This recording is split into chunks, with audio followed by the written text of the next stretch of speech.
Paper ఉన్న వాళ్ళు రాసుకుంటే బెటరు. ఎందుకంటే ఈ బేసిక్స్ మన అన్నిటికీ కూడా ఉపయోగపడతాయి. మనం ఏది నేర్చుకున్నా కూడా ఉపయోగపడతాయి. బేసిక్స్ అనేవి అయితే అన్నిటికీ అవసరమే కదా.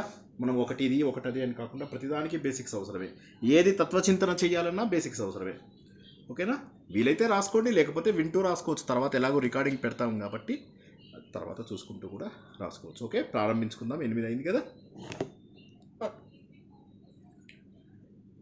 అంతరాయ తిమిరోపశాంతయే శాంత పావనమచించ వైభవం తం నరం వపుషి కుంజరం ముఖే మన్మహే కిమపి తుందిలం మహః వసుదేవసుతం దేవం కంసచాణూరమర్ధనం దేవకీ పరమానందం కృష్ణం వందే జగద్గురుం శ్రీకృష్ణం వందే జగద్గురుం. భగవద్బంధువులకు, ఆత్మస్వరూపులకు, సత్యాన్వేషణకు స్వాగతం, సుస్వాగతం. ఒకటేంటంటే జీవితంలో సత్యం, ఈ సత్యం తెలుసుకోవడానికి మనం ప్రయత్నం చేస్తూ ఉంటాం. అయితే చాలామందికి తెలియదు ఏంటంటే మనము సత్యం కోసం ప్రయత్నం చేస్తున్నాము అని తెలియదు. దాన్ని ఏదో ఒక రూపం లోపల మనం ప్రయత్నం చేస్తూ ఉంటాం. ఎందుకంటే ఈ జీవితంలో అందరూ కూడా ఆనందంగా ఉండాలనుకుంటారు. ఎవరు కూడా నాకేదో బాధ రావాలి, నాకేదో కష్టం రావాలి అనుకోరు కదా. ఆ ఆనందాన్ని వెతుక్కునే పద్ధతులు మాత్రం వేరు వేరు ఉంటాయి. ఆనందాన్ని వెతుక్కునేటటువంటి పద్ధతులు వేరు వేరు ఉండొచ్చు. కాకపోతే మనం ఏంటంటే భగవంతుణ్ణి సత్యం కోసమే వెతుకుతాము. సత్యం తప్ప మరి ఏది కాదు మనకు కావాల్సింది. అయితే ఈ విషయం తెలియని వాళ్ళు కూడా ఉన్నారు. అంటే మనం సత్యం కోసము వెతుకుతున్నామనే సత్యం తెలియని వాళ్ళే ఎక్కువ మంది ఉంటారు ప్రపంచంలో. కాబట్టి ఆ సత్యాన్ని తెలుసుకోవాలి మనం. ఆ సత్యం ఏమిటి అంటే భగవంతుడు అన్ని చోట్ల అన్నింటిలో వ్యాపించి ఉన్నాడు. ఈ విషయం తెలిసినా ఇది ఎందుకో డైజెస్ట్ అవ్వడం కొంత కష్టమవుతుంది. మళ్ళీ ఒకసారి చెప్తున్నాను, ప్రపంచంలో అంతా కూడా భగవంతుడే వ్యాపించి ఉన్నాడు. అయితే ఇది మనం డైజెస్ట్ చేసుకోవడం కష్టం. మనం ఏంటంటే భగవంతుని ఒక చోట పెట్టేసేసి అమ్మయ్య ఇక్కడ ఉన్నాడు దేవుడు అంతే అని చెప్పేసి అనుకుంటే ఏదో సంతోషం. కానీ కావాల్సింది ఏంటంటే మీకు ఆనందంగా ఉన్నప్పుడు అక్కడే దేవుడు ఉన్నాడు. మీరు ఎక్కడికి వెళ్తే ఇక్కడ ఆనందం దొరుకుతుందేమో అనుకుంటూ వెతుక్కుంటూ వెళ్తాం. దానికి కారణం ఏంటంటే తెలిసిన వాళ్ళకి సరే, తెలియని వాళ్ళు రాసుకోండి. భగవంతుడు సచ్చిదానంద స్వరూపుడు. ఓకే, ఒక్కొక్కటి చెప్తూ ఉంటూ మధ్య మధ్యలో ఏం చేస్తారంటే 5-5 నిమిషాల బ్రేక్ ఇస్తాను. ఇవాళ తెలుసుకునే ఒక అరగంట సేపు మనము బేసిక్స్ తత్వంవి తెలుసుకుందాం. ఇప్పుడు ఈ గ్రూప్ ఇంకొకసారి చిన్నగా క్లుప్తంగా చెప్పాలంటే ఇందులో నారాయణీయంతో పాటు తత్వం నేర్పిస్తాం. నారాయణీయం నేర్పించడం ఏమిటి, తత్వం నేర్పించడం ఏంటి? 2 ప్రశ్నలు. నారాయణీయం అనేటటువంటిది ఏదైతే ఉందో అది భాగవతం యొక్క చిన్న భాగం. అంటే భాగవతం అనుకుంటే అది మినీ భాగవతం ఏదైతే ఉందో అది నారాయణీయం. తత్వం అనేది ఏంటి అంటే ఆయన ఎందుకు రాశాడు మరి నారాయణీయం? ఆ శ్లోకాలు చదివితే ఆయనకి మరి పెద్ద రోగం తగ్గిపోయింది, కుష్ఠవ్యాధి ఉంటే తగ్గిపోయింది. అయితే మనం కూడా నారాయణీయం చేస్తే కుష్ఠవ్యాధి తగ్గాలి కదా, మరి ఎందుకు తగ్గడం లేదు? ఎవరికో తగ్గిందిట అనే దగ్గర మనం ఆగిపోతూ ఉంటాం. ఎవరికో తగ్గింత, ఎవరికో ఉంది, ఎవరో చేస్తున్నారని మనం జాయిన్ అవ్వకూడదు. మనం ఎందుకు జాయిన్ అవ్వాలి అంటే మన లోపల మార్పు రావాలని జాయిన్ అవ్వాలి. మళ్ళీ ఒక్కసారి చెప్తున్నాను, ఈ గ్రూప్ క్రియేట్ చేసింది కేవలము తత్వ విచారణ చేస్తూ మనస్ఫూర్తిగా నేర్చుకునే వాళ్ళ కోసం. అంటే చక్కటి ఉచ్చారణ చేస్తూ గుండె లోతుల్లోంచి ఆనందాన్ని పొందాలి అనుకునే వాళ్ళ కోసం. అప్పుడు మాత్రమే ఆ మహానుభావుడు నారాయణ భట్టాత్రి ఎంత కష్టపడి రాసినటువంటి ఆ తత్వం మనకు బోధపడుతుంది. కాబట్టి ఏంటంటే మనకు ముందుగా ఆ ఆలోచన ఉండాలి. ఏమిటంటే నేను అలా నేర్చుకోవాలి అనేటటువంటి ఆలోచన మనకు ఉండాలన్నమాట. అప్పుడు మాత్రమే మనము ముందుకెళ్ళడానికి వీలవుతుంది. జీవిత పయనం లోపల మనం ముందుకు వెళ్ళాలి అంటే సత్య విచారణే చెయ్యాలి. మనం ఏంటంటే సత్య విచారణ చేస్తున్నామని తెలియకుండా సత్యం కోసం మిగతా పనులన్నీ చేస్తున్నాం. రోడ్డు మీద ఏదేదేదో వెతుక్కుంటున్నాం, కానీ కావాల్సిందేంటి? మనకి ఇంత అన్నం. సో అది అని చెప్పి ఏదైతే మనకు కావాలి అని చెప్పి తెలుస్తుందో అప్పుడు ఇంకా మనం ప్రశాంతంగా ఉండగలం అన్నమాట. అదే మన హిందూ ధర్మంలో ఉన్న ప్రతి పుస్తకము చెప్పేది. ఓకే, క్లుప్తంగా కొన్ని విషయాలు చెప్తాను. ఆల్రెడీ తెలిసిన వాళ్ళకి రివిజన్ అవుతుంది, తెలియని వాళ్ళు కాస్త కష్టపడి రాసుకోండి లేదా నేర్చుకోండి, తర్వాత మళ్ళీ వినండి. ఏంటి అసలు? ముందుగా ఏంటంటే మనకు ఉన్నటువంటి మొట్టమొదటి పుస్తకాలని వేదాలు అంటారు. ఈ వేదాల లోపల మనకేమైందంటే మన విద్య మొత్తం వేదాలలోనే ఉంది. అయితే ఈ వేదాలు తప్ప మనం ఇంకా ఏది కూడా ప్రామాణికంగా తీసుకోము. ఇప్పుడు ఉదాహరణకు ఆర్య సమాజ్ ఉందనుకోండి, వాళ్ళు మిగతా పురాణాలు, రామాయణము, మహాభారతం ఇవన్నీ వాళ్ళు పట్టించుకోరు. వాళ్ళు అంటారు వేదాలే కరెక్టు, తర్వాతవన్నీ మనుషులు రాశారు, మేము పట్టించుకోము. క్లియర్? వాళ్ళు ఏమంటారంటే వేదాల్లో ఉన్నదే మాకు కావాలి. సో వేదాలలో ఉన్నది మాత్రమే భగవంతుడిచ్చిన జ్ఞానం, మిగతా అన్నింటిలో ఉన్నటువంటిది భగవంతుడి జ్ఞానం కాదు. కానీ వేదాలలో ఉన్నది మాత్రమే భగవంతుడిచ్చిన జ్ఞానం అనేటటువంటి ఒక ప్రగాఢమైనటువంటి నమ్మకం ఉందన్నమాట. మరి ఇక్కడ మనం ఏం నేర్చుకుంటాం?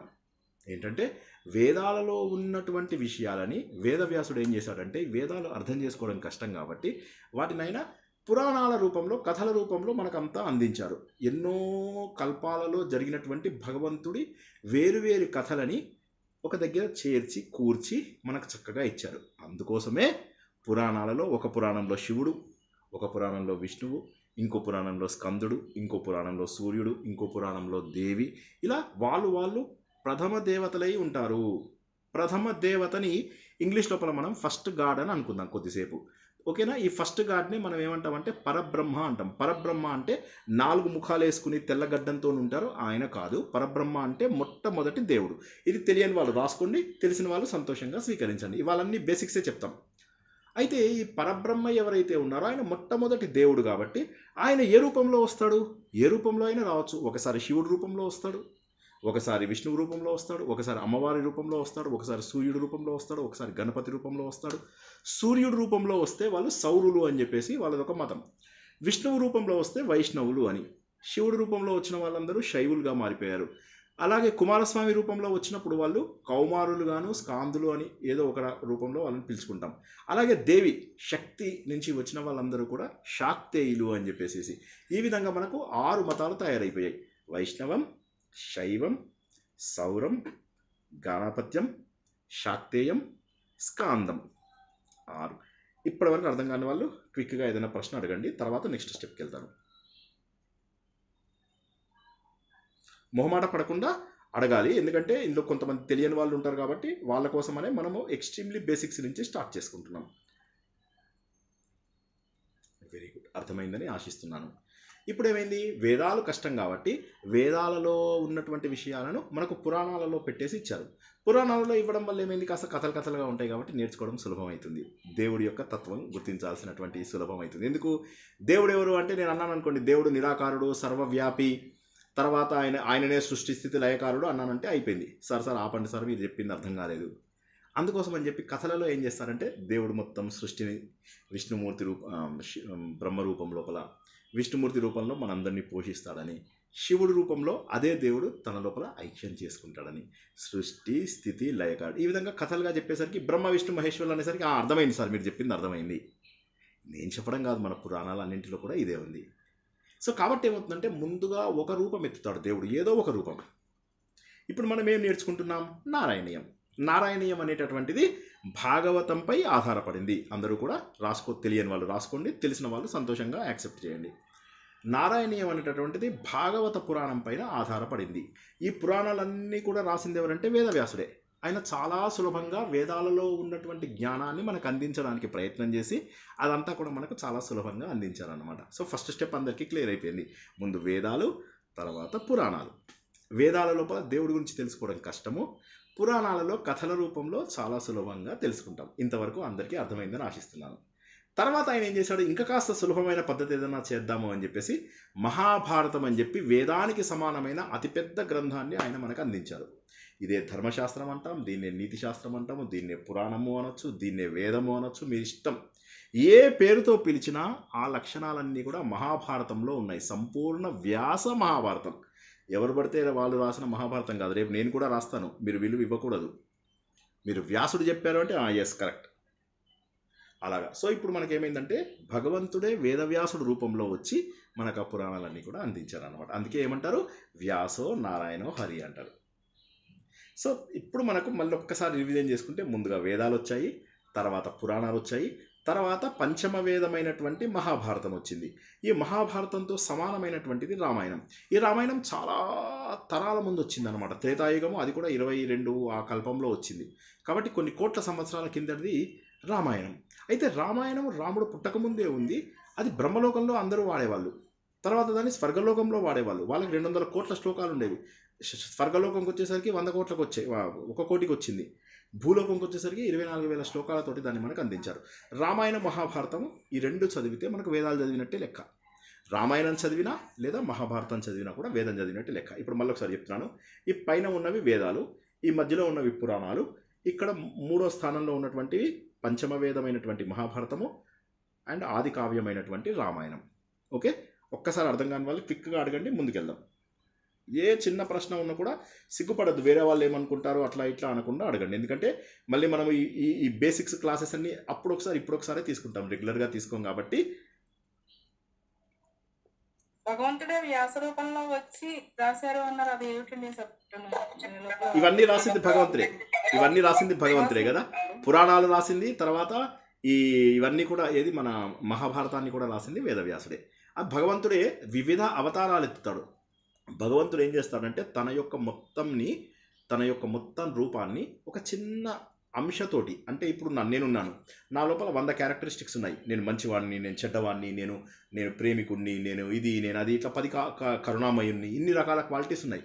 కానీ ఒక్కొక్క చోట ఒక్కొక్క క్వాలిటీ మాత్రమే చూపిస్తాను. అదేవిధంగా భగవంతుడు ఏంటంటే 64 కళలతోటి వ్యాపించి ఉన్నటువంటి భగవంతుడు కొన్ని కళలతో మాత్రమే ప్రకటితమైతే దాన్ని అవతారం అంటారు. ఈ విషయం అర్థం కాని వాళ్ళు ఒక్కసారి అడగండి. సత్యలత గారు, ముందు మీకు అర్థమైందా చెప్పండి. దేవుడు కొన్ని లక్షణాలతో వస్తే దాన్ని అంశ అవతారము అంటారు. ఈ విషయం అర్థమైందా? ఫస్ట్ చెప్పండి. Very good. దేవుడు తనలో ఉన్న కొన్ని లక్షణాలతోని మనకు ప్రకటితమైతే దాన్ని అంశ అవతారము అంటారు. దేవుడు తన అన్ని లక్షణాలతోటి గనక కనిపిస్తే దాన్ని పూర్ణ అవతారము అంటారు. ఈ విషయం అర్థం కాని వాళ్ళు తొందరగా అడగండి. మనం మంచి మంచి విషయాలు తెలుసుకుంటాం ఇవాళ. పూర్ణ అవతారము, ఈ అంశ అవతారము అంటే ఏంటండి? భగవంతుడికి ఉన్నటువంటి అన్ని లక్షణాలతోని గనక ప్రకటితమైతే భూమి మీద ఆయనని పూర్ణ అవతారము అంటారు. అంటే అన్ని లక్షణాలు ఉంటాయి దేవుడివి. శ్రీకృష్ణుడిని చూస్తే తెలుస్తుంది. శ్రీకృష్ణుడికి అన్ని లక్షణాలు ఉన్నాయి. మిగతా వాళ్ళు అంశ అవతారం అని ఎందుకు అంటామంటే ఒకే పని చేసి వెళ్ళిపోతారు వాళ్ళు. ఉదాహరణకి మత్స్యావతారంలో ఏం చేస్తారు? నాగలక్ష్మి గారు మత్స్యావతారంలో ఏం చేస్తారు? ఏం చేశారు? మత్స్యావతారంలో ఏం చేశారు? వేదాలని కాపాడారు. వరాహ అవతారంలో ఏం చేశారు? భూమిని పైకి తీసుకొచ్చారు. నరసింహస్వామి రూపంలో ఏం చేశారు?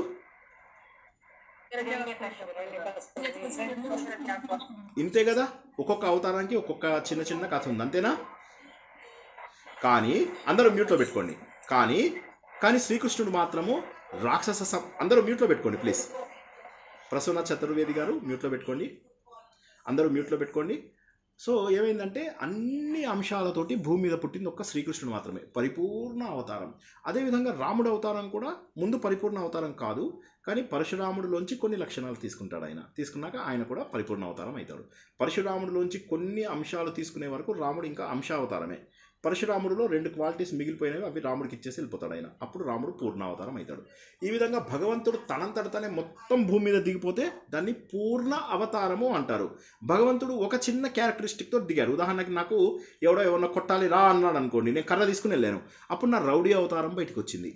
ఇంతలోకి హరిత మేడం అన్నారు, సార్ మీరు ఒక ప్రవచనం చెప్పండి అన్నారు. అని గడ్డం నల్లగా ఉంటే కాస్త దాన్ని తెల్లగా చేసుకుని, తెల్ల రంగు వేసుకుని మళ్ళీ ఇక్కడికి వచ్చి మీ ముందు కూర్చుంటే ఏంటంటే ఇది గడ్డం అవతారం అన్నమాట. సో ఈ విధంగా ఒక్కొక్క లక్షణాన్ని ప్రకటిస్తే అంశ అవతారం అంటారు.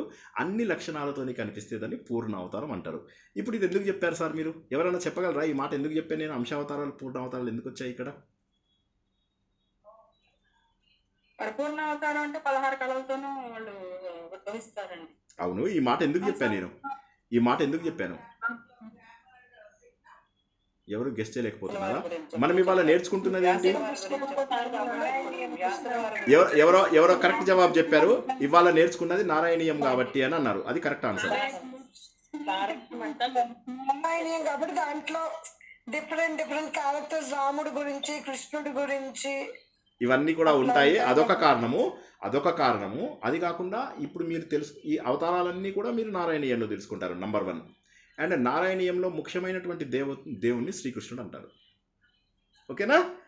నారాయణ ఎవరైతే ఉన్నారో ఆయనది భాగవతము, శ్రీమద్ భాగవతము. ఆ శ్రీమద్ భాగవతంలో విష్ణుమూర్తి యొక్క 24 అవతారాలు, మనకు తెలిసినవి 10 అవతారాలే. ఇవన్నీ మనం మెల్లమెల్లగా తెలుసుకుందాం. అన్నీ కూడా మెల్లమెల్లగా మీరు మేడం దగ్గర నేర్చుకున్న తర్వాత, శ్లోకాలు చక్కగా నేర్చుకున్న తర్వాత మళ్ళీ మనం కాస్త మీకు ఆ శ్లోకాలలో ఏం నేర్చుకున్నారు ఆవిడ క్లుప్తంగా మీకు చెప్తారు. మళ్ళీ నేను వచ్చి 2 వారాలకో 3 వారాలకో మీరు 3-4 దశకాలు 5 దశకాలు అయిన తర్వాత నేను వచ్చి చక్కగా వాటి వివరాలన్నీ కూడా చాలా సులభంగా మీకు ఇంటి పక్క వాళ్ళు చెప్పినట్టుగా చెప్పి అర్థం చేసుకుందాం. ఎందుకంటే ఇది అస్సలు కష్టం కాదు. మనకు కావాల్సింది ఏంటి? కష్టమైన పదాలు వాడడం కాదు, ఇష్టంగా భగవంతుణ్ణి అర్థం చేసుకోవడం. ఎందుకంటే భక్తి లేని వాళ్ళు, మళ్ళీ ఒక్కసారి చెప్తున్నాను, ఎవ్వరూ ఏమనుకోవద్దు, మాకు భక్తి లేదు సార్, మాకేదో అందరి కోసం జాయిన్ అయ్యాము, ఏదో అందరి దగ్గర చెప్పుకోవడానికి అనుకున్న వాళ్ళు ఎవ్వరూ దయచేసి గ్రూప్లో ఉండొద్దు. మేడము 5గురితో 10 మందితో స్టార్ట్ చేస్తాను అని చెప్పారు నాతోటి.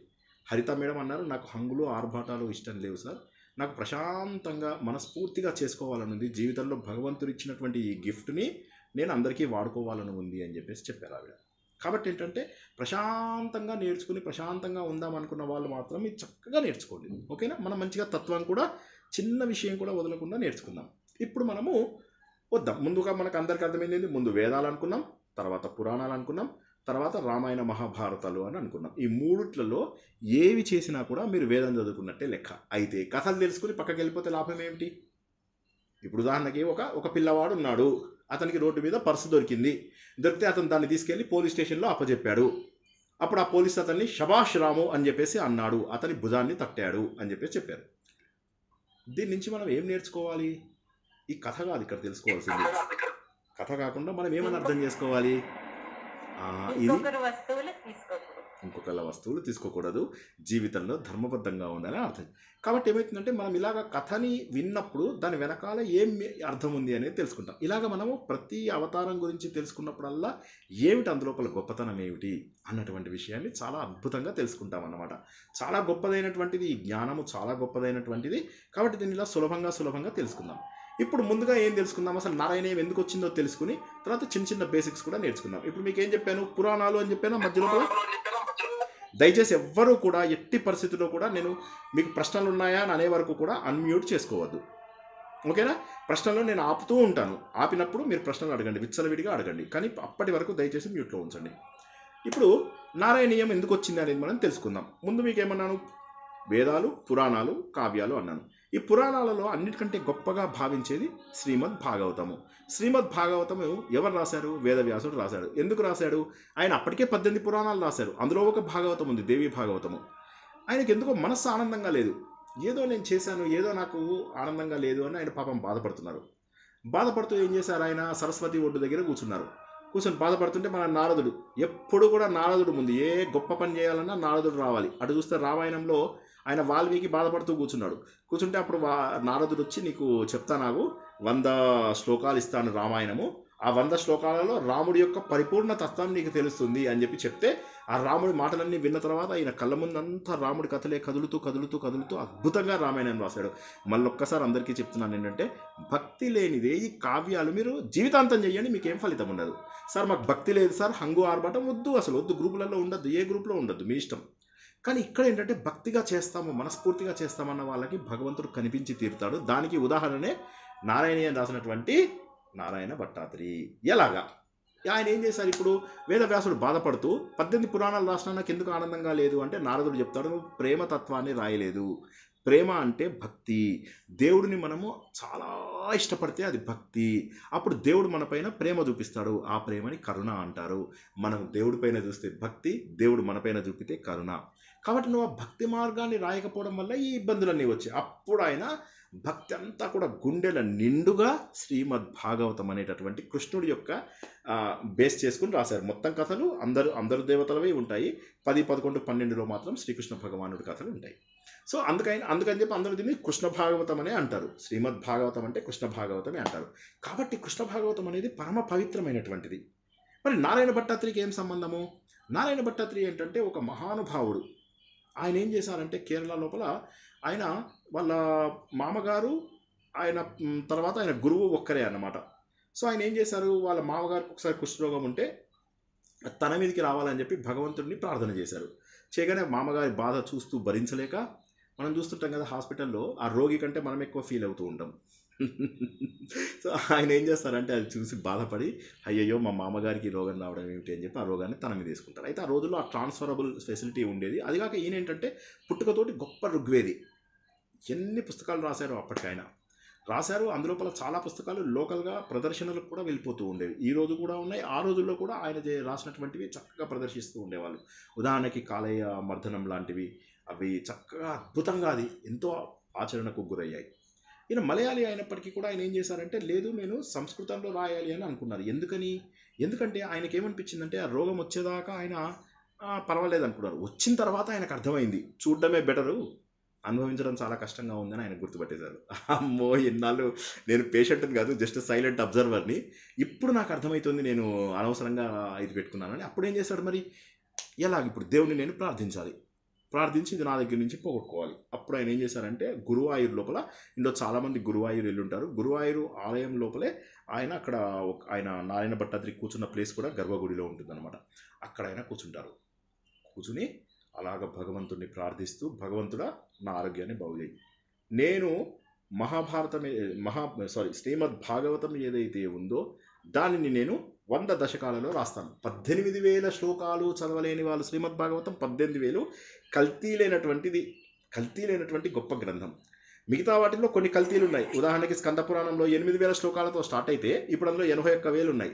సో మధ్యలో కొంతమంది పండితులు కల్తీలు కలిపేశారు. కానీ శ్రీమద్ భాగవతం అలా కాదు. అప్పుడు ఆయన ఏం చేశారంటే శ్రీమద్ భాగవతాన్ని నేను 100 దశకాలలో రాస్తాను అని చెప్పేసి ఆయన ఏం చేశారు, ఆ 100 దశకాలని అక్కడ కూర్చుని దేవుడి ముందే కూర్చుని మనస్ఫూర్తిగా రాయడం మొదలెట్టారనమాట.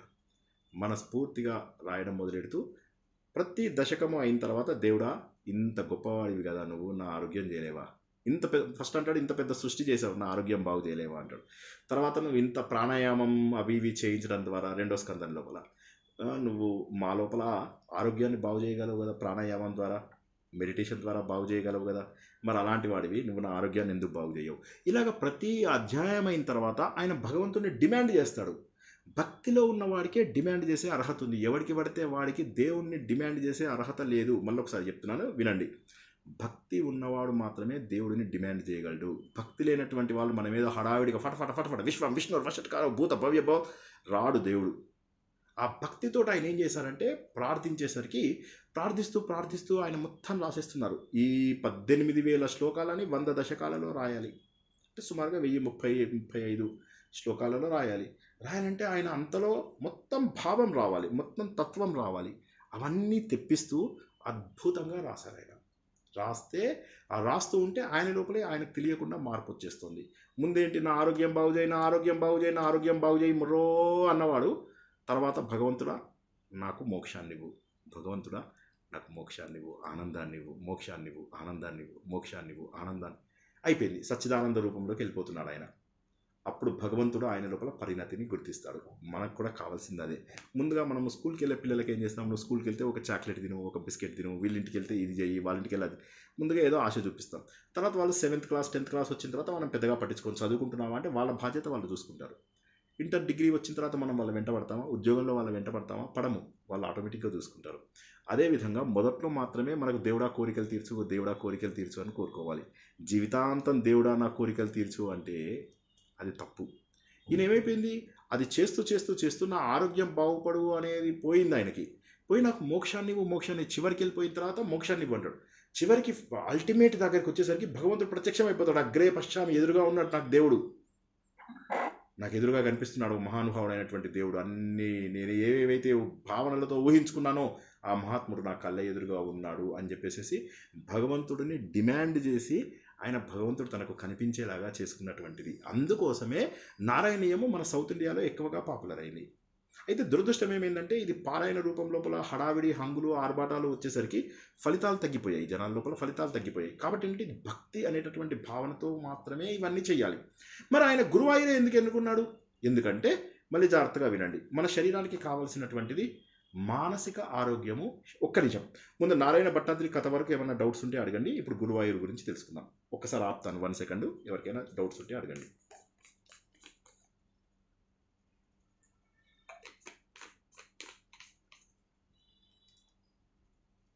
వండర్ఫుల్. దశకాలం అంటే ఏంటి సార్? దశకం అంటే 10 శ్లోకాలు అని అర్థం అనమాట. 10 అంటే 12, 13 కూడా ఉంటాయి, 8, 9 కూడా ఉండొచ్చు. దశకం అంటే 10, శతకం అంటే 100 కదా, శతకం అంటే 100, దశకం అంటే 10. అలాంటివి ఉన్నాయి. అవి మనకు మీరు నారాయణీయం నేర్చుకుంటున్నప్పుడు మీకు మేడం క్లియర్గా చెప్తారు, అన్నీ కూడా నేర్పిస్తారు. ఓకేనా? పిల్లలిచ్చిన మామగారి కోసమేమో ఆయన గురువు గారు ప్లస్ పిల్లనిచ్చిన మామగారు. అందువల్ల ఆయన ఏంటంటే గురువు గారు బాధను తట్టుకోలేరు. మన అందరికీ తెలుసు కదా, నిజమైనటువంటి గురువు ఎలాంటి వాడు ఉంటాడు. ద్రోణాచార్యుని చూసాం, ఎన్ని సాక్రిఫైసులు చేస్తాడు అర్జునుడి కోసం. గురు సమాన్ దాతా నహి జాచక్ శిష్య సమాన్, 3 లోక్ కి సంపదాసో గురు దిన్హి దాన్. సో గురువు 3 లోకాల సంపదను తన శిష్యుల కోసం ఇస్తాడు. కాబట్టి అటువంటి మహానుభావుడు కోసం అని చెప్పేసి ఈయన చేయడం తప్పులేదు. కానీ చేసేటప్పుడు ముందేంటి, నా ఆరోగ్యం బాగు చేయి దగ్గర నుంచి వెళ్ళి మోక్షాన్ని ఇవ్వు అని అన్నాడు. మనలో కూడా అదే పరివర్తన రావాలి. ఎందుకంటే మహోన్నతమైనటువంటి భాగవతం 18,000 శ్లోకాలు పారాయణం చేయడం కష్టం, బట్టి కొట్టడం కష్టం. పారాయణ చేశారంటే ఒక బోర్ కొట్టేస్తుంది. కానీ నారాయణీయం అట్లా కాదు, చిన్నగా ఎంత 1035 శ్లోకాలు చదివితే అయిపోయింది. సో భగవద్గీత కంటే 400 శ్లోకాలు ఎక్కువ, అంతే కదా. సో చాలా సులువు. అయితే ఇందులోపల మాటలు కాదు, భాగవతాన్ని నేను ఇప్పటికి కూడా ఛాలెంజ్ చేస్తున్నాను. భాగవతాన్ని అంత తక్కువగా కంటెంట్స్ చేయడం ఎవరి వల్ల కాదు. అదిగాక ఈయన నారాయణ భట్టాద్రి ఉత్తోడు కాదు. ఆయన ఏంటి, దీంట్లో ఛందస్సులు అని ఉంటాయి, మీరు గ్రాడ్యువల్గా నేర్చుకుంటారు. మేడం చెప్తుంది, మేడం చెప్పకపోతే నేను చెప్తాను. ఈ ఛందస్సు అంటే ఏంటంటే వేదాలలో అడుగు లాంటిది అన్నమాట. అంటే 8 అక్షరాలు, 11 అక్షరాలు, అనుష్టుప్ ఛందస్సు, త్రిష్టుప్ ఛందస్సు, ఇవన్నీ విన్నాం కదా. గాయత్రి ఛందస్సు, జగతి ఛందస్సు, ఇవన్నీ ఏంటంటే అక్షరాలు ఎన్ని ఉండాలి, వాటి ట్యూన్ ఎలా ఉండాలి అని చెప్పే వాటిని ఛందస్సులు అంటారు. ఈ ఛందస్సులలో మళ్ళీ కొన్ని వృత్తాలు అని ఉంటాయి. ఇటువంటివి ఆయన 28 వృత్తాలు ఉపయోగించి ఇచ్చినటువంటి అద్భుతమైన సంస్కృత కావ్యం. మరి సంస్కృతంలోనే ఎందుకు రాశాడు అంటే టు హ్యావ్ లాంగర్ రీచ్, ఎక్కువ మందికి చేరుకోవాలి అది. ఎందుకని ఎక్కువ మందికి చేరుకుంటేనే వారి లోపల కూడా తనలో వచ్చినటువంటి అనుభవాన్ని, తను అనుభవించినటువంటి ఆ భావాన్ని వీరందరూ అనుభవించాలి అని అందరి కోసం ఇచ్చారు ఆయన. రాయాలంటే మలయాళంలో రాయొచ్చు. భక్తికి భాష ఉందా ఆలోచించండి ఒకసారి. భక్తికి ఎక్కడ భాష లేదు. ప్రేమకు భాష ఉందా? ప్రేమ అంటే భక్తే కదా. నారదుడు ఏమన్నాడు, ప్రేమే భక్తి అన్నాడు. శాండిల్యులు ఏమన్నాడు, అనురాగమే భక్తి అన్నాడు. శంకరాచార్య ఏమన్నాడు, నిన్ను నువ్వు తెలుసుకోవడమే భక్తి అన్నాడు. కాబట్టి ఏంటంటే ఏ రకంగా చూసినా కూడా భక్తి అనేది గొప్పది. ఆ భక్తిని హడావిడి, హంగు, ఆర్భాటాలలో, పిచ్చి పారాయణలలో, పిచ్చి డ్యాన్సులలో పోగొట్టకుండా ఆ భక్తిని గుండెల నిండుగా నింపుకుంటూ చెయ్యాలి. ఇదే నాకు హరితమూలం అన్నది. సార్ నాకు నిజంగా ఆధ్యాత్మిక జీవితంలో వెళ్ళాలనుంది, తత్వం సైడ్ వెళ్ళాలనుంది, నేర్చుకున్నవన్నీ కూడా అందరికీ నేర్పించాలనుంది. పెద్ద ఉద్యోగం చేస్తూ ఆవిడ ఎంటెక్ చదివి, ఎంసీఏ చేసి, పెద్ద పెద్ద ఉద్యోగాలు చేసి ఆవిడ ఆధ్యాత్మిక మార్గంలో ఈ నారాయణీయం నేర్చుకోవడం కానీ, తర్వాత గీతా పరివార్ లోపల ఆవిడ గీత నేర్చుకోవడం కానీ, సరైనటువంటి స్పష్టమైన ఉచ్చారాన్ని నేర్చుకుని ఇప్పుడు అందరికీ నేర్పించాలనేటువంటి భావన లోపల ఉన్నారన్నమాట. సరే, ఇప్పటి వరకు ఉన్న వాటిలో ఏం ప్రశ్న లేకపోతే గురువాయూరే ఎందుకు చూజ్ చేసుకున్నాడు అనేది రాద్దాం మనం. Okay, very good. సో గురువాయూరే ఎందుకు చూజ్ చేసుకున్నాడు అంటే ఒకసారి చూడండి, మన శరీరంలో 2 భాగాలు ఉంటాయి. ఓకే, ముందు మనం ఎప్పుడైనా కూడా ఓం శాంతి శాంతి శాంతి అంటామా? ఈ ఓం శాంతి శాంతి శాంతి అనేటప్పుడు మొదటి శాంతినేమో ఆధ్యాత్మిక అంటారు, రెండవ శాంతినేమో ఆది భౌతిక అంటారు, మూడవదనేమో ఆది దైవిక అంటారు. ఆది భౌతికలో ఆధ్యాత్మిక లోపల ఏముంటాయి అంటే నా మానసిక శారీరక ఆరోగ్యాలు బాగుండాలి, అంటే నాకు లోపల ఫీవర్ రాకూడదు, కోల్డ్ రాకూడదు, ఇలాంటివన్నీ. రెండోది అది భౌతిక అంటే ఏంటంటే బయట ఉన్నటువంటి క్రిమి కాటకాల వల్ల, కుక్కలు వచ్చి నన్ను కరవద్దు, నక్కలు వచ్చి నన్ను కరవద్దు, పాములు వచ్చి నన్ను కాటేయకూడదు, తర్వాత వైరస్ వచ్చి నన్ను బాధ పెట్టకూడదు, బ్యాక్టీరియా వచ్చి నన్ను బాధ పెట్టకూడదు, వీటన్నింటినీ బయట వస్తువుల వల్ల వచ్చేదాన్ని అది భౌతిక అంటారు. అది దైవిక అంటే దేవుడి నుంచి వచ్చేవి. దేవుడి నుంచి ఏమొస్తాయి? Acts of God. అంటే మనకు తుఫానులు కావచ్చు, భూకంపాలు కావచ్చు, అగ్ని ప్రమాదాలు కావచ్చు, సునామీలు కావచ్చు, ఇవన్నీ వస్తే అవన్నిటి నుంచి కూడా నన్ను కాపాడు, ఈ 3 నుంచి నన్ను కాపాడు అంటారు. ఇప్పుడు ఈయన చూసింది ఏంటంటే ఒక మనిషికి తనకు ముందు తన లోపల ప్రపంచాన్ని చూసుకోవాలి. కాబట్టి తన లోపల ఉన్నవి 2, తన లోపల ఉన్నటువంటిది 2. ఒకటి ఏంటంటే బుద్ధి, ఇంకోటి ప్రాణం. ఈ 2 కూడా ప్రపంచంలో అందరికీ కూడా అవసరమే. ఇది అవసరం లేని వాళ్ళు ఎవరు ఉండరు. మనము మెడిటేషన్ చేసేటప్పుడు మనకు కొన్ని మెట్లు ఉంటాయి. ఆ మెట్లు ఏంటంటే యమ, నియమ, ఆసన, ప్రాణాయామ, ప్రత్యాహారం. సో ఇక్కడ ఏంటి, ప్రాణాయామము అంటే గాలి, అంటే వాయుదేవుడు. ప్రత్యాహారం అంటే మనస్సుని నిగ్రహించడం, అంటే బుద్ధి అంటే బృహస్పతి, గురువు అనే బృహస్పతి, వాయువు అనేటటువంటి వాయుదేవుడు. మళ్ళీ ఒకసారి చెప్తున్నాను, గురువు అంటే బృహస్పతి మన బుద్ధికి కారకుడు, వాయువు అంటే వాయుదేవుడు. గురువు ప్లస్ వాయుదేవుడు ఇద్దరూ కలిసి ఈ ఆలయాన్ని ఇక్కడ ప్రతిష్ఠించారు గురువాయూరులో. అందుకే దీన్ని గురువాయూరు అంటారు. సార్ ఏ ఆలయాన్ని ప్రతిష్ఠించారు, ఎందుకు ప్రతిష్ఠించారు అంటే శ్రీకృష్ణ భగవానుడు ఒకరికి వరం ఇస్తారు అన్నమాట, ఒక ప్రజాపతికి. ఏమనంటే నీ ఇంట్లో 3 సార్లు జన్మిస్తాను. ఎందుకంటే వాళ్ళు ఏమన్నంటే ప్రార్థిస్తారు, ముందు దేవుడి కోసం, మోక్షం కోసం ప్రార్థిస్తారు. ప్రార్థియగానే భగవానుడు ప్రత్యక్షమయ్యేసరికి వాళ్ళకి ఆయన చూసి నీలాంటి కొడుకు కావాలి అని కోరుకుంటారు, మాకు మోక్షం కావాలి అని కోరుకోకుండా.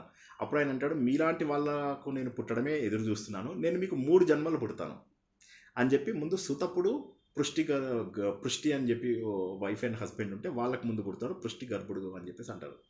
తర్వాత అదితి కశ్యపులకు వామనుడుగా జన్మించాడు.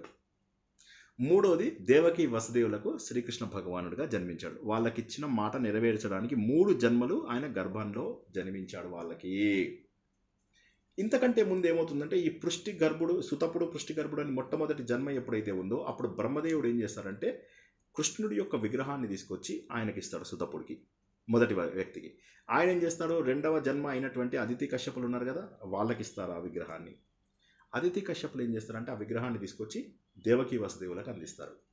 కృష్ణ పరమాత్మ అవతారం సాధించేటప్పుడు ఆ విగ్రహాన్ని తండ్రి అంటాడు, ఇక నువ్వే తీసుకోరా, ఈ విగ్రహం ఏం చేయాలి, 3 జన్మలు అయిపోయాయి కదా, ఇక నువ్వే తీసుకో, ఏం చేయమంటే అది చెయ్యి అని. అప్పుడు ఆయన ఏం చేస్తారంటే తన దగ్గర ఉద్ధవుడు అని తన భక్తుడు, తన చుట్టం, ఆయనకి ఇస్తాడు. ఆయన అంటాడు ఎక్కడ స్థాపించాలి అని. అప్పుడు గురువులది వాయువులది సమానమైనటువంటి ప్లేసు ఏదైతే ఆరోగ్యం. ఇప్పుడు శ్రీకృష్ణుడు ఈ రోజుల్లో కూడా మైత్రేయ రూపం లోపల మనకు ఆరోగ్యాన్ని ఇస్తూ ఉన్నాడన్నమాట. యోగా అని అంటాం కదా, ఆ యోగాకు శక్తి కారణమైనటువంటి ఆ మైత్రేయుడు ఎవరైతే ఉన్నారో చాలా పురాణాలలో వస్తాడు, అది ఇప్పుడు చెప్పుకుంటే టైం వేస్ట్. ఆ రకంగా మనకు యోగాకు అవసరమైనటువంటివి అంటే ఆరోగ్యానికి అవసరమైనటువంటి వాటికి వీళ్ళిద్దరూ ఉన్నారు. వీళ్ళిద్దరి దగ్గరికి వెళ్ళి వాళ్ళిద్దరూ ఇచ్చినటువంటి ఆలయం దగ్గరికి వెళ్ళి నువ్వు పెట్టు అని. అప్పుడు గురువు ప్లస్ వాయువు వాళ్ళిద్దరి సహాయంతో అక్కడ ఒక శివాలయం ఉంటుంది, వెనకే ఉంటుంది, మెయిన్ ఆలయానికి వెనకాల ఉంటుంది. గురువాయూరు వెళ్ళిన వాళ్ళందరికీ తెలుసు, నేను ప్రత్యేకంగా చెప్పాల్సిన అవసరం. అక్కడ శివుడు పర్మిషన్ తీసుకుని ఈ ఆలయాన్ని కడతారు. సో ఇప్పుడు మీరు చూస్తున్నటువంటిది కొన్ని తరాలుగా ఉంటున్నటువంటి ఒక మహోన్నతమైనటువంటి ఆలయం. ఆ ఆలయం ఎందుకు?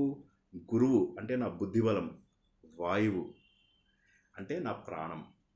వాయువు ఆగిందంటే అయిపోయింది, మనస్సు పనిచేయదంటే అయిపోయినట్టే. సో కాబట్టి ఏంటంటే మనకు ఈ ఆరోగ్యం కావాలి. అది కాక ప్రాణవాయువు లోపలికి వెళ్తేనే మీ శరీరం పనిచేస్తుంది. అంటే మీ శారీరక ఆరోగ్యము, మానసిక ఆరోగ్యము. మళ్ళొక్కసారి చూడండి, మీ ప్రాణవాయువు లోపలికి వెళ్తే శరీరానికి అన్నీ అందుతాయి. ఆక్సిజను మన శరీరానికి కావాల్సినవన్నీ అందిస్తుంది. ఆ ఆక్సిజన్ లోపలికి వెళ్ళకపోతే శరీరం బాగుండదు. కాబట్టి శారీరక ఆరోగ్యం. రెండవది ఏంది? బృహస్పతి, మానసిక ఆరోగ్యం. శారీరక ఆరోగ్యానికి, మానసిక ఆరోగ్యానికి ఈ రెండిటికి కూడా రిప్రజెంటేషన్ అయినటువంటి గురువు ప్లస్ వాయువు ప్లస్ ఊరు. గురువు అనేటటువంటి బృహస్పతి, వాయువు అనేటటువంటి వాయుదేవుడు, వీరిద్దరూ మన శారీరక మానసిక ఆరోగ్యాలకి ముఖ్యులు. కాబట్టి వారిద్దరి యొక్క సహాయంతో అక్కడ ఒక ఆలయాన్ని నిర్మించాలి అని చెప్పేసి ఆ ఆలయాన్ని అక్కడ నిర్మిస్తారు, ఆ ఆలయాన్ని అక్కడ ప్రతిష్ఠిస్తారు. ప్రతిష్ఠించిన తర్వాత మనం తర్వాత కూడా తెలుసుకుంటాం, జనమేజయుడు కూడా తనకు ఒక రోగం వస్తే అక్కడ తగ్గించుకున్నాడని. ఈ విధంగా గ్రాడ్యువల్గా ఏమైందంటే అది విన్నటువంటి మన నారాయణ భట్టాద్రి 500 సంవత్సరాల కింద ఆయన కూడా తనకు ఉన్నటువంటి రోగాన్ని తగ్గించుకుని ఆయన ఆరోగ్యవంతుడు అయ్యాడని. ఆరోగ్యవంతుడు అవ్వడం అనేది ఫస్ట్ కేసు. సెకండ్ కేసు ఏంటి తెలుసా? ఆయన 87 years బతుకుతాడు, భగవంతుడి సేవలో 87 ఏళ్ళు బతుకుతాడు. అంటే ఒక్కసారి ఆలోచిస్తే అనిపిస్తుంది అన్నమాట, ఎంత భక్తి ఉంటే ఇవన్నీ చేయగలిగాడు ఆయన. భగవంతుని ఇంకా నాకేమీ వద్దు, హే భగవాన్ నాకు ఇంకేమీ వద్దు, నువ్వు కనిపిస్తే చాలు, నువ్వు మోక్షం ఇస్తే చాలు అనుకున్నట్టే ఆయన సంస్కృతంలో రాసి మనందరికీ కూడా ఇది అందించాడు. కాబట్టి భాగవతము ఏదైతే ఉందో మహోన్నతమైనటువంటిది. ఆ మహోన్నతమైనటువంటి భాగవతాన్ని సంక్షిప్తంగా ఆయన అందించడం అనేది అది గొప్ప ప్రయత్నం. డెఫినెట్గా వేదవ్యాసుడి భాగవతం గొప్పది, కానీ ఈయన మన తరాలకు అందించిన ఆయన ఇచ్చినటువంటి సేవ అది కూడా ఎంత గొప్ప నాలెడ్జ్ తెలుసా. మీరు ఒకసారి ఆయన రాసినవి చూస్తే అంత సంక్షిప్తంగా అన్ని భావాలు పలికించడం అంత సులభం కాదు. మనం గ్రాడ్యువల్గా మీరు దశకాలు నేర్చుకుంటున్నప్పుడు మీకు చెప్తుంటే కళ్ళలోంచి నీళ్లు తిరగాలి, జీవితం మారిపోవాలి. ఆ విషయాన్ని అందరూ కూడా గుర్తుంచుకోండి. అద్భుతమైనటువంటి వ్యాకరణం, అద్భుతమైనటువంటి ట్యూన్స్, భక్తి ఒకటే మిస్సింగ్ అనుకోండి. ఆ భక్తిని మాత్రం మీరు అందరూ ఎలా చేసుకుంటారు అనేది మీకు ఇంపార్టెంట్. ఇక్కడ వరకు డౌట్స్ ఉంటే ఏమైనా అడగండి, ఇంకొక 5 నిమిషాలు చెప్పి నేను ఆపేస్తాను. గురువు, వాయువు, ఊరు అర్థమైంది, మానసిక శారీరక ఆరోగ్యం అర్థమైంది. అర్థం కాని వాళ్ళు అడగండి. అదే ఇంకొకసారి సార్, గురువాయూరు విశిష్టత. గురువు అంటే బుద్ధి, మానసిక ఆరోగ్యం. వాయువు అంటే వాయువు, ఈ వాయువు శరీరానికి అంతా శక్తిస్తుంది, అవునా? కాబట్టి శారీరక ఆరోగ్యం. బుద్ధి ఏమో మానసిక ఆరోగ్యము, వాయువేమో శారీరక ఆరోగ్యం. మనకు కావాల్సినవి ఇవేనా, ఇంకేమన్నా ఉన్నాయా? ఓం శాంతి శాంతి శాంతి అని తెలుసుకున్న దాంట్లో మొదటి శాంతి ఏదైతే ఉందో అది మన మానసిక ఆరోగ్యాన్ని, శారీరక ఆరోగ్యాన్ని చెప్తుంది. ఆ మొదటి శాంతి ఏదైతే ఉందో అది ఇక్కడ గురువాయూరులో దొరుకుతుంది. ఎవరైనా గురువాయూరులోకి వెళ్తే మానసిక శారీరక ఆరోగ్యం దొరకాలి. ఏదో హడావిడిగా దండం పెట్టుకున్నాం, పక్కవాడిని తోసాం, ముందు వాడిని తన్నామంటే ఏమీ ఉండదు, అది అనవసరం, వెళ్ళొద్దు. హడావిడి లేకుండా ప్రశాంతంగా లోపలికి వెళ్ళి ఏ రకమైనటువంటి విఐపి దర్శనాలు, ఏ రకమైన పెయిడ్ దర్శనాలు తీసుకోకుండా ప్రశాంతంగా దేవుడికి దండం పెట్టుకుని బయటికి రండి. వచ్చి అక్కడ సార్ మొదటి శాంతి పేరేంటి సార్? ఆధ్యాత్మిక అధి ప్లస్ ఆత్మిక. సార్ ప్రాణవాయువు ప్రత్యాహారం అన్నారు. ప్రత్యాహారం అంటే ఏంటి సార్? మనస్సును నిగ్రహించుకోవడం అమ్మ, మనసును నిగ్రహించుకోవడం. అందుకే మనకు వాయువేగ మనోవేగాలు అని ఎప్పుడైనా విన్నారా మీరు? వాయువేగ మనోవేగాలు ఇందాక ప్రశ్న వెరీ గుడ్, అది ఆ వాయువేగ మనోవేగాలు ఇదే. వాయువేగం అంటే ఏంటి?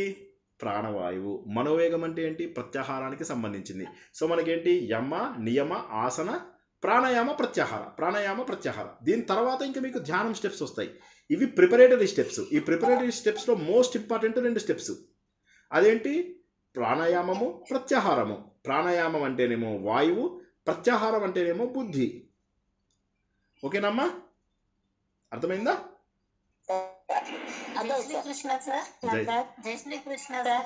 శైలజ గారు, తర్వాత రాజేశ్వరి గారు. ఫస్ట్ శైలజ గారు, తర్వాత రాజేశ్వరి గారు. చెప్పండి సార్. ఇందాక మీరు చెప్పినారు కదా, కృష్ణుని విగ్రహాన్ని ఫస్ట్ వాళ్ళు, తర్వాత సెకండ్ జనరేషన్ కు పాస్ చేసినారు, థర్డ్ దేవకి వసుదేవులకు వచ్చిన తర్వాత ఆ విగ్రహాన్ని ఎవరు ఇచ్చినారు అనేది అది వసుదేవుడు తన కుమారుడికి ఇచ్చాడు. తన కుమారుడు అయినటువంటి శ్రీకృష్ణ భగవానుడు ఉద్ధవుడికి ఇచ్చాడు. ఎందుకు ఉద్ధవుడు గొప్ప భక్తుడు. ఉద్ధవుడు చివరిలో శ్రీకృష్ణ భగవంతుడు, మనం ఉద్ధవ గీత చెప్పుకోలేదు భాగవతంలో, ఇంకా అది పెండింగ్ ఉంది. అయితే ఆ ఉద్ధవుడు ఏం చేస్తాడంటే ఈ విగ్రహాన్ని తీసుకుంటాడు. శ్రీకృష్ణుడు అంటాడు, నేను అవతారం చాలిస్తున్నాను, నీకు ఒక గీత బోధిస్తాను అని చెప్పేసి ఆయనకు ఒక గీత బోధించి తర్వాత ఏం చేస్తారంటే ఈ ఉద్ధవ గీతతో పాటుగా ఆ విగ్రహాన్ని కూడా అందిస్తాడు. అయిపోయినాయి. ఇంకా ఈ విగ్రహం యొక్క పర్పస్ ఏదైతే ఉందో 3 తరాలు అయిపోయింది. ఇప్పుడు తర్వాత తరాలకి శక్తి కావాలి. మానసికంగాను శారీరకంగాను వీళ్ళు దుర్బలులు. కాబట్టి గురువు యొక్క, వాయువు యొక్క ఇద్దరిని ఇది చేసి, ఓ ఉద్ధవ అక్కడ ప్రతిష్ఠించు, వారిద్దరి సహాయాన్ని తీసుకో అని అంటారు అన్నమాట. వారిద్దరి సహాయంతో శివుడి యొక్క అనుమతితో గురువాయూరు లోపల స్థాపించారు. జై శ్రీకృష్ణ. Next question. అంత దూరం కదండి సార్, ద్వారక నుండి గురువాయూరు అంటే మీరు ద్వారక నుంచి అంటే వెళ్తారు. ఇక ఆ రోజుల్లో వెళ్ళారు, అట్లాగా ఆ రోజుల్లో వెళ్ళారు. Anyway, next question.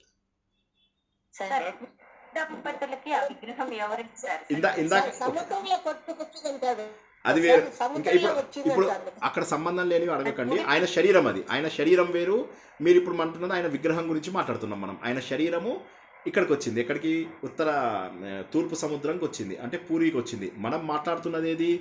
విగ్రహం ఏదైతే బ్రహ్మదేవుడు మొదటి వంశంలో ఉన్నటువంటి సుతపుడికి ఇచ్చాడో, సుతపుడు తర్వాత అదితి కశ్యపులకు వచ్చింది, అదితి కశ్యపుల నుంచి దేవకి వసుదేవులకు వచ్చింది, దేవకి వసుదేవుల నుంచి శ్రీకృష్ణుడు తీసుకుని ఉద్ధవుడికి ఇచ్చి ఈ విగ్రహాన్ని అక్కడ ప్రతిష్ఠించు అని చెప్పి తన శరీరాన్ని వదిలాడు. మీరు తన శరీరాన్ని విగ్రహాన్ని కంపేర్ చేస్తున్నారు. కంపేర్ చేయకండి, జాగ్రత్తగా వినండి. అందుకే చెప్పిన పాయింట్స్ జాగ్రత్తగా వినండి. Next question. వేణుగోపాల్ గారు. ఇందాక రాజేశ్వరి గారు అడుగుతుంటే, సరే వేణుగోపాల్ గారు అడగండి. ధ్యానానికి ముందు ప్రాణాయామం చేయాలా? అవునండి, ప్రాణాయామం, ప్రత్యాహారం అవి మళ్ళీ మాట్లాడుకుందాం మనం. ప్రస్తుతానికి అది ఒక్కసారి వదిలేద్దాం, ఎందుకంటే అవును కరెక్ట్, అది చెయ్యాలి. ప్రాణాయామం కంపల్సరీ, మ్యాండేటరీ. ఓకే, రాజేశ్వరి గారు. Very good. Okay, very good. Next ఇంకెవరికైనా ఉన్నాయా ప్రశ్నలు? ఇంకొక 2 మీటర్లు చెప్పి ఆపేస్తాను. అంటే ఆరోగ్యం అంటే మందులతో తగ్గని ఆరోగ్యం అంటే ఏంటి జబ్బు నాకు అర్థం లేదండి. ఎవరికి? ఆయనకు ఉన్నటువంటిది కుష్టి వ్యాధి కదా అని చెప్పి తెలుసుకున్నాం కదా. కుష్టి వ్యాధి తగ్గలేదు, అది వినలేదండి సరిగా. ఏం పర్వాలేదు. నెక్స్ట్ లాస్ట్ క్వశ్చన్ ఎవరన్నా అడుగుతారా? తర్వాత మనము హరిత మేడం కప్పచెప్పాలి. సార్ స్మాల్ డౌట్, అంటే గురువుకు వచ్చిన వ్యాధిని అతను స్వీకరిస్తాడా సార్? అవును. హలో, నమస్తే సార్. వినిపించడం లేదు సార్ మాకు.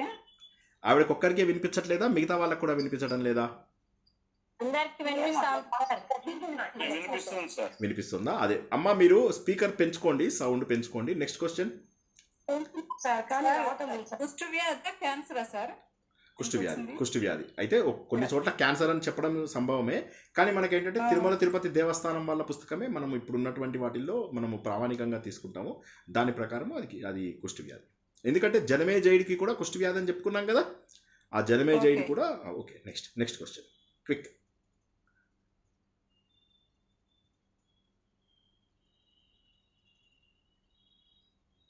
చాలా సంతోషము.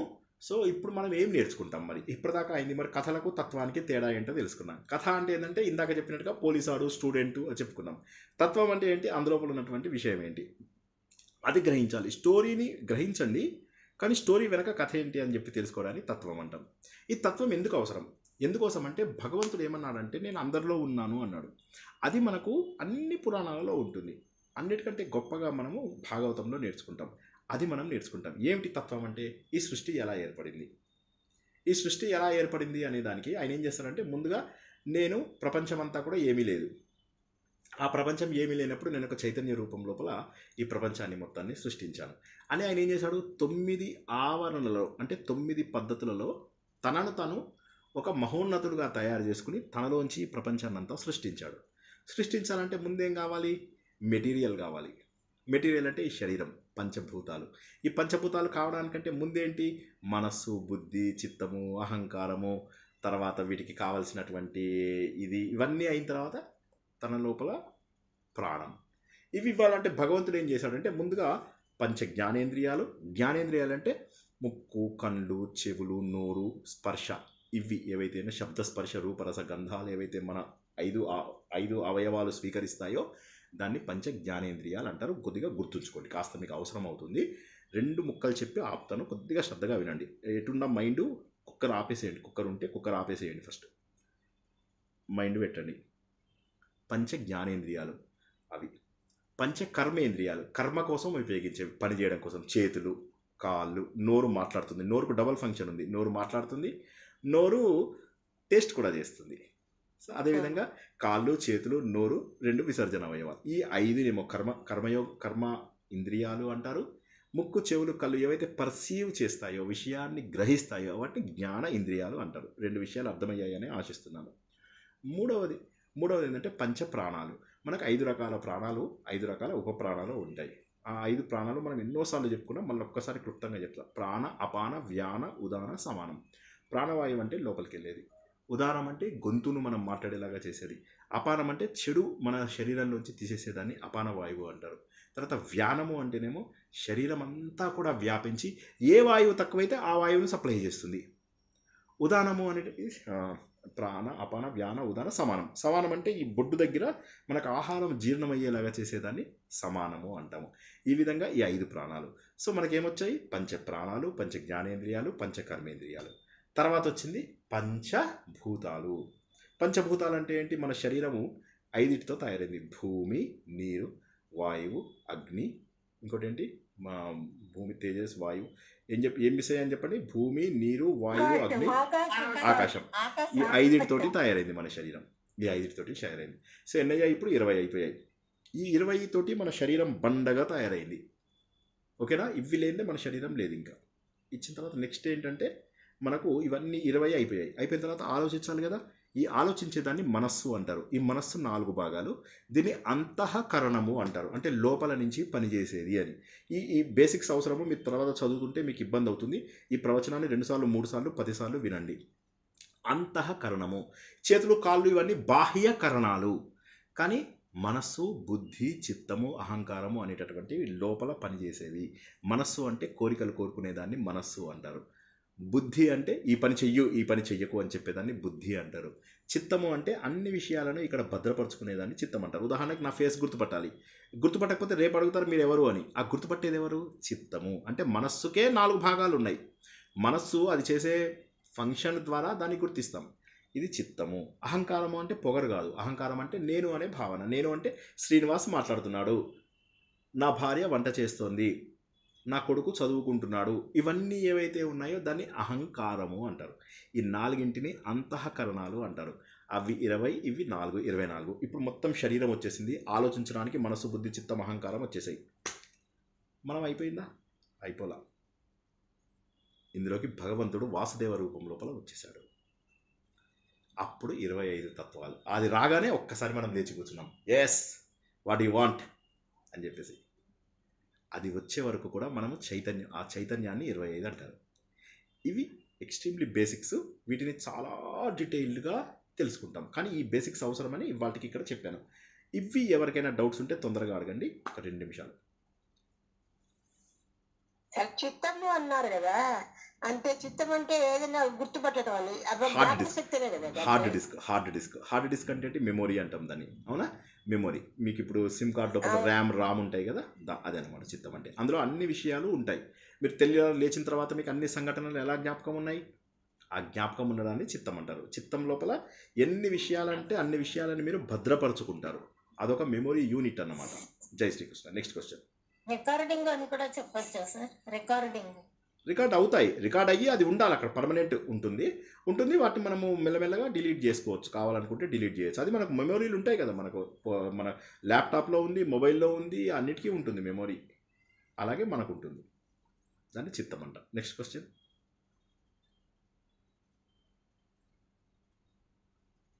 ల్యాప్టాప్ లో ఫీడ్ చేసుకున్నట్టే మన తలలో కూడా ఫీడ్ చేసుకోవాలి. Next question. ఇంకెవరికైనా ప్రశ్నలు ఉన్నాయా? ఇవాళది చక్కగా విన్నారు, చాలా జాగ్రత్తగా కూడా ఇది చేయండి. భగవంతుడు మనలో ప్రవేశించాడు అంటే మీలో, నాలో, అందరిలో కూడా భగవంతుడు ఉన్నాడు. అదే నారాయణీయం గురించి నారాయణ భట్టాద్రి తెలియజేశారు. ఆ నారాయణ తత్వాన్ని ఎవరు తెలియజేశారు? నారాయణ తత్వమే నారాయణీయం. ఆయన నారాయణ మన శరీరంలోకి వాసుదేవుడు రూపంలో వచ్చాడు. నారాయణ తత్వమే నారాయణీయం. అది రాసిన ఆయన పేరు నారాయణ భట్టాద్రి.